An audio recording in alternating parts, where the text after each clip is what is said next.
چکا ہوگا, وہ بھی نعوذ اس کو خدا مان چکے ہوں گے. تو اب یہ کلیش ہوتا ہے ہیوجسٹ ایور, ہیوج تو چھوٹا ورڈ ہے, اس کو ہیوجسٹ کہیں, ایور وار جو ہوگی نا وہ ہوگی. یہ ملحمۃ العظمیٰ سے بھی بڑی چیز ہوگی,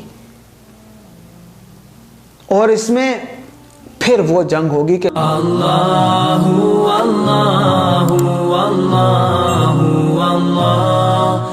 دیکھیں پتہ نہیں ہمیں کیوں بڑا ضروری سمجھتے ہیں کہ اللہ کا جو بندہ ہوگا اس کو پتہ نہیں کیوں ہم اتنا زیادہ نعوذ باللہ بیکورڈ کرنے کی کوشش کرتے ہیں. یعنی کہ کیونکہ امام مہدی اللہ کی طرف سے خلیفہ ہوں گے تو جیسے آپ صلی اللہ علیہ وسلم کے دور میں تلواروں, نیزوں, بھالوں اور زرہ تک بات تھی تو وہ بھی ویسے ہی ہوں گے. یعنی کوئی اللہ کے کسی بندے کو ٹیکنالوجی اور ایڈوانس چیز استعمال کرنا پتہ نہیں ہم کیوں ایٹریبیوٹ نہیں کر سکتے. حالانکہ حضرت سلیمان علیہ السلام دیکھیں ان کا جو دور تھا, ان کا مقام تھا, انتہائی ماڈرن تھا. حتیٰ کہ وہ یمن کی جو ملکہ سبا وہ آتی ہے تو ان کا فرش ان کے محل کا ایسے ہوتا ہے کہ وہ اپنے پائنچے اوپر اٹھا لیتی ہے کہ میرے پائنچے اور کپڑا گیلا نہ ہو جائے. وہ شیشے کا فرش اور اس قدر خوبصورت بنایا گیا ہوتا ہے. اور ایسی ٹیکنالوجی اور سائنٹیفک ڈیولپمنٹس اور اسپریچولی جو اللہ تعالیٰ کی طرف سے بلیسڈ ٹائم ہوتا ہے کہ جو کسی نے دیکھا نہیں ہوتا کبھی, ایون اس دور کے لوگوں کے لیے بڑی عجیب بات ہوتی ہے. تو ہم نے بڑا ضروری سمجھا ہوا ہے کہ ہم کیونکہ امام مہدی اللہ کی طرف سے ہوں گے, اللہ کی نظام دنیا میں قائم کریں گے, تو دنیا کا بیکورڈ ہونا دوبارہ بہت ضروری ہے. نہیں, ایسا کچھ نہیں ہے. نہ کسی حدیث میں ایسی کوئی بات ہے, نہ کسی روایت میں ہے, نہ کسی کا قول ہے. یہ صرف لوگوں کے ذہن کی باتیں ہیں جو انہوں نے بنائی ہوئی ہیں. تو امام مہدی کا جو دور ہوگا انتہائی ٹیکنالوجیکلی ایڈوانس دور ہوگا. اور جس طرح حضرت سلیمان علیہ السلام کے دور میں اللہ تعالیٰ نے زمین و آسمان کی جو رحمتیں برکتیں ان کو عطا فرما دی تھی, خزانے کھول دیے تھے, اسی طرح سے اس دور میں بھی اللہ تعالیٰ کی رحمتیں اور برکتیں برس رہی ہوں گی. اور وہ چیزیں دنیا دیکھے گی جو دنیا نے اس سے پہلے نہیں دیکھی ہوں گی. ہاں, یہ باتیں جو لوگوں کے ذہن میں ہیں کہ آپ صلی اللہ علیہ وسلم نے ذکر کیا کہ ایک روایت میں کہ جب دجال ظاہر ہوگا تو کچھ لوگوں کو بھیجا جائے گا کہ جا کر دیکھیں اور خبر لے کر آئیں, تو آپ صلی اللہ علیہ وسلم نے فرمایا کہ مجھے ان کے گھوڑوں کے نام اور ان کے والدین کے نام, والد کے نام تک معلوم ہے.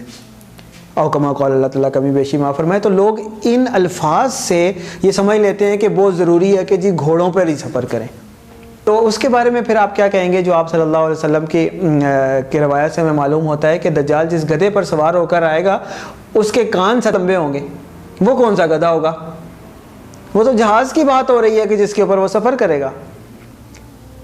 تو آپ صلی اللہ علیہ وسلم جس دور میں تھے انہوں نے وہ بات آپ صلی اللہ علیہ وسلم کو آلدو دکھائی جاتی تھیں وہ چیزیں, فیوچر کی چیزیں, اور لیکن انہوں نے ان کو ایسے بیان کرنا ہوتا تھا تاکہ صحابہ جو اس دور کے رہنے والے لوگ ہیں, جو قبائلی بود و باز جن کی ہے, وہ اس دور کو اس باتوں کو اس دور کی مثالوں سے سمجھ سکیں اور آگے تک پہنچائی جاتی رہیں حتیٰ کہ ہمارے دور تک پہنچ جائیں اور ہم اس کو سمجھ جائیں.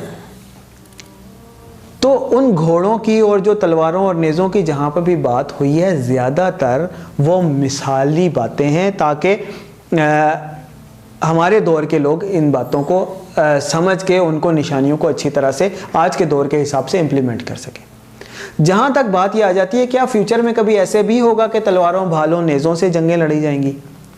تو دیکھیں امام المہدی کے دور میں تو انتہائی ایڈوانس جنگ ہوگی, میزائل, ٹیکنالوجی, ٹینکس, جو کچھ بھی, اور فائٹر جیٹس, یہ سب کچھ ہوگا. اور اس کے ذریعے سے جو غزوۃ الہند ہے وہ بھی لڑی جائے گی. ملحمۃ الکبریٰ جو ہے وہ عظیم جنگ, اس میں بھی مسلمان فتح یاب ہوں گے.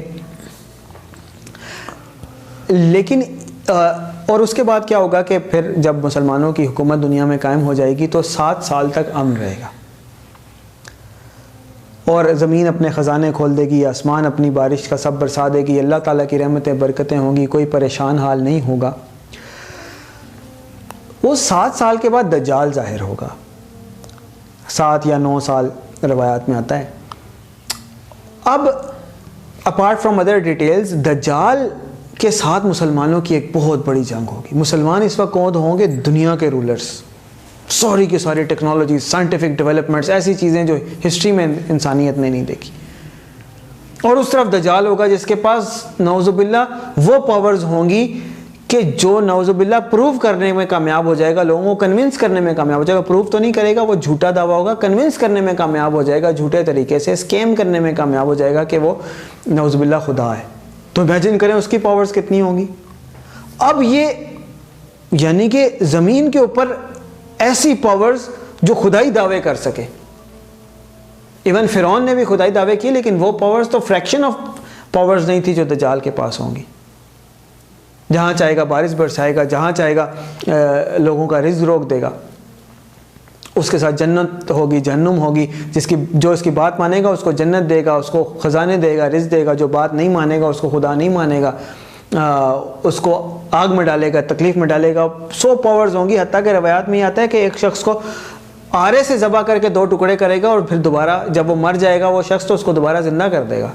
اس قدر پاورز ہوں گی. تو امیجن کریں پوری کی پوری ایک سپر پاور، کیا دنیا کے اوپر ایک گورنمنٹ ہے اور موسٹ ایڈوانسڈ ٹیکنالوجی ان کے پاس ہے. امام المہدی علیہ السلام اس کو لیڈ کر رہے ہیں.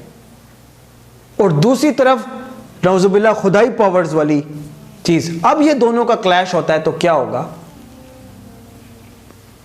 یہ لوگ دجال سے جنگ کرتے ہیں اور دجال آگے سے فائٹ بیک کرتا ہے. امیجن کریں کیا ہوگا. دجال کے ساتھ بھی ایسا نہیں ہے کہ وہ اکیلا ہوگا، وہ موسٹ آف دا انسانیت کو بھی تو ساتھ ملا چکا ہوگا، وہ بھی نعوذ باللہ اس کو خدا مان چکے ہوں گے. تو اب یہ کلیش ہوتا ہے ہیوجسٹ ایور. ہیوج تو چھوٹا ورڈ ہے، اس کو ہیوجسٹ کہیں. ایور وار جو ہوگی نا وہ ہوگی. یہ ملحمۃ العظمیٰ سے بھی بڑی چیز ہوگی.